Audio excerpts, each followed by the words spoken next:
Hello hello, welcome back to another mini blog. আজকে গেছিলাম সকাল সকাল মায়ের সাথে মায়ের কাছে পুজো দিতে।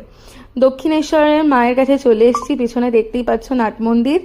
আর এখন তো ভেতরে ফোন অ্যালাউ করে না, তাই তো আমাদের দূর থেকেই বাইরে থেকেই মায়ের মন্দির দর্শন করাচ্ছি। সত্যি বলছি, মায়ের কাছে সকাল সকাল পুজো দিতে আসলে পরে না একটা আলাদাই শক্তি পাওয়া যায়। মনে হয় যে বেশ অনেক দিনের একটা শক্তি আমি সঞ্চয় করে নিয়ে যাচ্ছি সাথে করে। যাই হোক, তারপরে চলে এসেছি মা গঙ্গার কাছে। আর আমি না প্রত্যেকবার মা গঙ্গার কাছে এলে একটা কথাই বলি যে মা, আমি যেন সুস্থ সবলভাবে আবার তোমার কাছে আসতে পারি, কারণ বহুদিন পর পরই মা গঙ্গার দেখা পাই।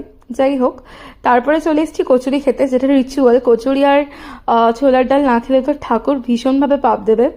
তোমরা বলো কারা কারাই গরম গরম হিঙের কচুরি আর ছোলার ডাল খেতে ভালোবাসো। তো যাই হোক, ফেরার সময় আবার দেখলাম আজকে লালু প্রসাদ যাদবও এসেছিলেন।